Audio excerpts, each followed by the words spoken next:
Hi my dear friends, welcome to job updates in Telugu YouTube channel. National ఫోరెన్సిక్లో వేకెంట్గా ఉన్నటువంటి section officer, assistant section officer, అలాగే assistant జాబ్స్ను fill చేయడానికి అఫీషియల్గా నోటిఫికేషన్ రిలీజ్ చేశారు. ఈ జాబ్స్కి అప్లికేషన్ చేసుకోవడానికి ఎటువంటి ఎక్స్పీరియన్స్ అవసరం లేదు. జస్ట్ మన దగ్గర బేసిక్ క్వాలిఫికేషన్ ఉంటే సరిపోతుంది.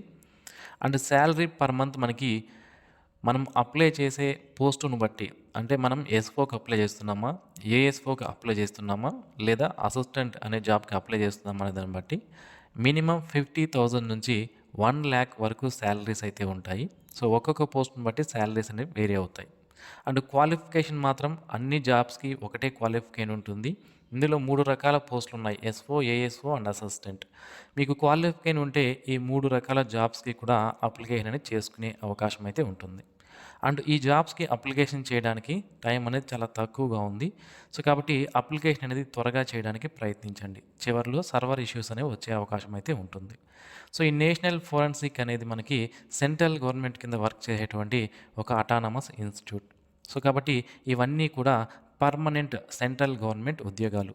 ఈ వీడియోలో ఈ నోటిఫికేషన్కి సంబంధించి క్వాలిఫికేషన్ ఏముండాలి, ఏజ్ ఎంత ఉండాలి, సెలక్షన్ ప్రొసీజర్ ఏ విధంగా ఉంటుంది, ఎలా అప్లికేషన్ చేసుకోవాలి, అప్లికెంట్ ఫీజు ఎంత ఉంటుంది, ఇలాంటి వివరాలన్నీ నేను మీకు క్లియర్గా ఎక్స్ప్లెయిన్ చేస్తాను.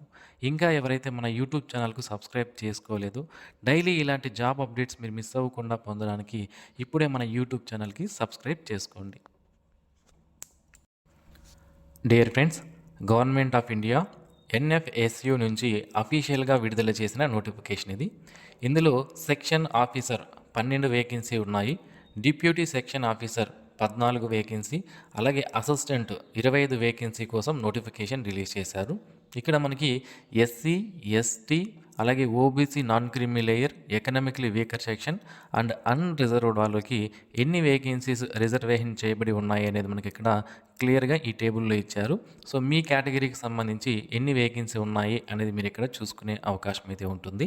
అండ్ శాలరీస్ విషయానికి వస్తే సెక్షన్ ఆఫీసర్కి పే లెవెల్ 8 ద్వారా మనకి 80,000కు పైగా శాలరీ అనేది వస్తుంది. అండ్ డిప్యూటీ సెక్షన్ ఆఫీసర్కి 70,000కు పైగా, అసిస్టెంట్ అనే జాబ్కి అయితే 45 నుంచి 50,000 వరకు శాలరీ అనేది మనకి స్టార్టింగ్లో వచ్చే అవకాశం అయితే ఉంటుంది.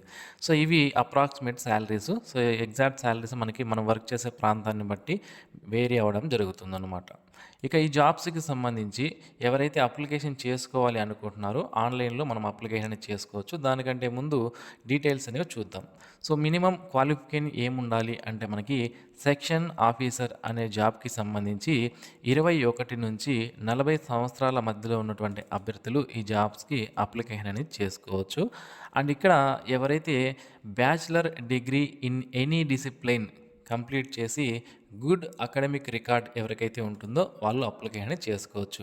ఏంటి ఈ గుడ్ అకాడమిక్ రికార్డ్ అంటే మనకి ఇక్కడ ఎవరికైతే క్వాలిఫికేషన్లో అంటే డిగ్రీలో 55% మార్క్స్ లేదా అంతకన్నా ఎక్కువ వచ్చి ఉంటాయో, అలాగే ఫస్ట్ టైమే పాస్ అయి ఉండాలి. బ్యాక్లాగ్స్ ఉండి మనము తర్వాత పాస్ అవ్వడం కానీ అలాంటివి ఉండకూడదు. దాన్ని మనకి గుడ్ అకాడమిక్ రికార్డ్ అంటారనమాట. ఓకేనా? సో ఎనీ డిగ్రీతో పాటుగా 55% మార్క్స్ లేదా అంతకన్నా ఎక్కువ ఉండి ఫస్ట్ క్లాస్లో ఎవరైతే పాస్ అయి ఉంటారో, ఫస్ట్ టైం ఎగ్జామ్ రాసినటువంటి ఫస్ట్ టైం బ్యాక్లాగ్స్ ఏం లేకుండా ఎవరైతే పాస్ అయి ఉంటారో వాళ్ళు ఈ నోటిఫికేషన్కి అప్లికేషన్ చేసుకునే అవకాశం అయితే ఉంటుంది. ఇక దీంతో పాటుగా మనకి హిందీ, ఇంగ్లీష్ నాలెడ్జ్ అనేది ఉండాలి అంటున్నారు. అండ్ కంప్యూటర్ ప్రొఫిషియన్సీ అనేది తప్పనిసరిగా ఉండాలి. కంప్యూటర్ ప్రొఫిషియన్సీ అంటే మనకి basic MS Word, Excel, PowerPoint ఏవైతే ఉంటాయో వీటిపైన నాలెడ్జ్ ఉన్నా కూడా సరిపోతుంది. నెక్స్ట్ డిప్యూటీ సెక్షన్ ఆఫీసర్కి సంబంధించి 21 నుంచి 40 సంవత్సరాల మధ్యలో ఉన్నటువంటి అభ్యర్థులు అప్లికేషన్ చేసుకోవచ్చు. ఎనీ డిగ్రీ పాస్ అయింటే సరిపోతుంది. అది ఏ డిసిప్లైన్ అయినా కూడా సరిపోతుంది అన్నమాట. అప్లికేషన్ చేసుకునే అవకాశం అయితే ఉంటుంది.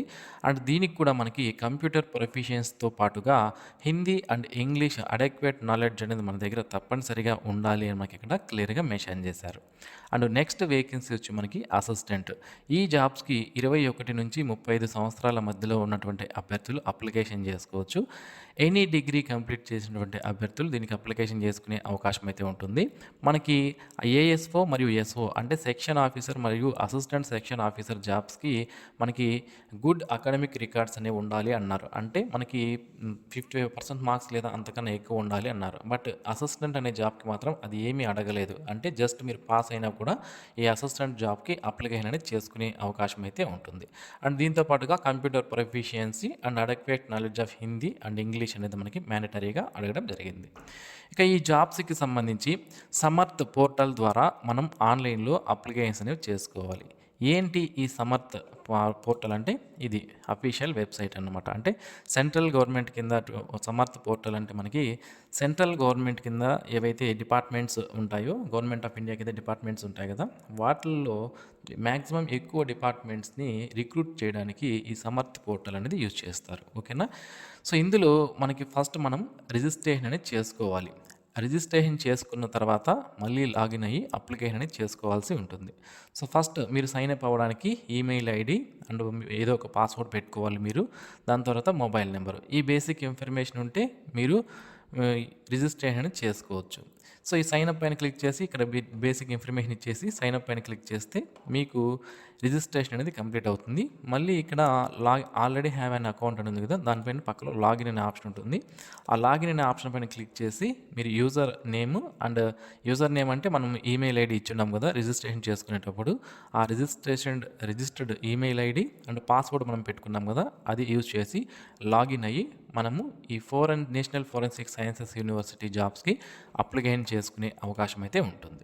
ఇక ఈ జాబ్స్కి అప్లికేషన్ చేసుకోవడానికి general, economically weaker section, OBC కేటగిరీకి సంబంధించిన వాళ్ళైతే 500 రూపాయల అప్లికేషన్ ఫీజుతో పాటుగా జీఎస్టీ ప్లస్ ట్రాన్సాక్షన్ ఛార్జెస్ ఏమన్నా ఉంటే వాటిని పే చేయాల్సి ఉంటుందన్నమాట.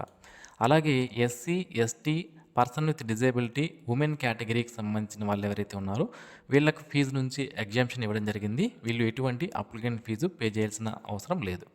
సో నేను మీకు చెప్పాను క్వాలిఫికేషన్ చెప్పేటప్పుడు ఏంటి గుడ్ అకాడమిక్ రికార్డ్ అంటే ఏంటి అని. అంటే మనకి మినిమం 50% ఆఫ్ ద మార్క్స్ కానీ మనం క్వాలిఫికేషన్లో తెచ్చుకుంటే దాన్ని గుడ్ అకాడమిక్ రికార్డ్ అంటారన్నమాట. ఓకేనా. సో అలాగే first bachelors degree obtained in first attempt లేదా ఫస్ట్ ట్రయల్, అంటే మనకి బ్యాక్లాగ్స్ ఏమీ లేకుండా మనం ఫస్ట్ టైం పాస్ అంటే దాన్ని గుడ్ అకాడమిక్ రికార్డ్ అంటారు అని మనకి ఇక్కడ క్లియర్గా మెన్షన్ చేశారు. ఇక ఈ జాబ్స్కి సంబంధించి అప్పర్ ఏజ్ లిమిట్ అనేది SC, ST, OBC, person with disability category వాళ్ళకి కల్పించడం జరుగుతుంది. అంటే ఎస్సీ, ఎస్టీ వాళ్ళకి 5 సంవత్సరాలు, ఓబీసీ వాళ్ళకి 3 సంవత్సరాలు, పర్సన్ విత్ డిజేబిలిటీ వాళ్ళకి 10 ఇయర్స్, అలాగే ఎక్స్ సర్వీస్ మెన్కి వాళ్ళ సర్వీస్ రూల్స్ని బట్టి ఏజ్ రిలాక్సేషన్ అనేది వర్తించడం జరుగుతుంది. ఇక వేకెన్సీ అనేది రిజర్వేషన్ చేయ ఉన్నారు. ఆల్రెడీ మనం చూసాం టేబుల్లో ఎవరెవరికి ఎన్ని వేకెన్సీ రిజర్వేషన్ చేయబడి ఉంది అని. ఇక సెలెక్షన్ ప్రొసీజర్ విషయానికి వస్తే సెలెక్షన్ అనేది మనకి రిటర్న్ ఎగ్జామినేషన్ ద్వారా సెలెక్షన్ అనేది చేయడం జరుగుతుంది. ఓకేనా. స్కిల్ టెస్ట్ ఉంటుందా లేదా అనేది మనకి క్లారిటీ ఇవ్వలేదు. ఓకేనా. Return test and skill test అన్నారు ఇక్కడ, బట్ స్కిల్ టెస్ట్ ఉంటుందా లేదా అనేది మనకి ఇక్కడ క్లారిటీ అయితే ఇవ్వలేదు. రిటర్న్ టెస్ట్ అనేది మాత్రం తప్పనిసరిగా ఉంటుంది. సో ఈ రిటర్న్ టెస్ట్ మరియు ఒకవేళ స్కిల్ టెస్ట్ కండక్ట్ చేస్తే దాంట్లో వచ్చిన మార్కుల ఆధారంగా మనకి సెలెక్షన్ అనేది చేయడం అనేది జరుగుతుందన్నమాట. సో ఇవన్నీ కూడా పర్మనెంట్ గవర్నమెంట్ ఉద్యోగాలు. Every person appointed permanently to a post in the university by direct recruitment shall be on a probation in such post for a period of 2 years as per university norms. So ఏంటి 20 point meaning అంటే ఎవరైతే ఈ జాబ్స్లో join అవుతారో ఇవన్నీ కూడా permanent జాబ్సే. అయితే permanent చేయడానికంటే ముందు జాబ్లో జాయిన్ అయిన తర్వాత 2 సంవత్సరాల పాటు ప్రొబేషన్ పీరియడ్ అనేది ఉంటుంది. దీన్నే ట్రైనింగ్ పీరియడ్ అని కూడా అనవచ్చు. సో ఈ ప్రొబేషన్ పీరియడ్ కంప్లీట్ అయితే మీకు జాబ్ అనేది పర్మనెంట్ చేయడం జరుగుతుందన్నమాట. ఓకేనా. సో ఇక ఈ జాబ్స్కి సంబంధించి ఎవరైతే అప్లికేషన్ చేసుకోవాలి అనుకుంటున్నారో మనకి ఆన్లైన్ అప్లికేషన్ అనేవి ఆల్రెడీ స్టార్ట్ అయ్యాయి. అప్లికేషన్ చేసుకోవడానికి లాస్ట్ డేట్ వచ్చి 23/3/2026 లోపు ఆన్లైన్లో మనం అప్లికేషన్ అనేది చేసుకోవాలి. ఆన్లైన్లో అప్లై చేసే లింక్ను వీడియో కింద డిస్క్రిప్షన్లో ఇస్తాను. మరి ఏంటి దీనికి సంబంధించి ఏం సిలబస్ ఉంటుంది, ఎగ్జామినేషన్ ప్యాటర్న్ ఏంటి అనేది మనకి వీళ్ళు వెబ్సైట్లో ఇంకా అప్డేట్ చేయలేదు. సో త్వరలోనే అప్డేట్ చేస్తారు. ఓకేనా. సో అప్డేట్ చేస్తే మన వాట్సాప్ గ్రూప్ ద్వారా, టెలిగ్రామ్ గ్రూప్ ద్వారా నేను మీకు తెలియజేస్తాను. సో ఆ రెండింటి యొక్క లింక్ని వీడియో కింద డిస్క్రిప్షన్లో మీకు ఇవ్వడం జరిగింది. వాట్సాప్ మరియు టెలిగ్రామ్లో జాయిన్ అవ్వండి. And thanks for watching this video. ఇలాంటి డైలీ జాబ్ అప్డేట్స్ మీరు మిస్ అవ్వకుండా పొందాలి అనుకుంటే ఇప్పుడే మన యూట్యూబ్ ఛానల్కి సబ్స్క్రైబ్ చేసుకోండి. And thanks for watching this video. Have a nice day friends.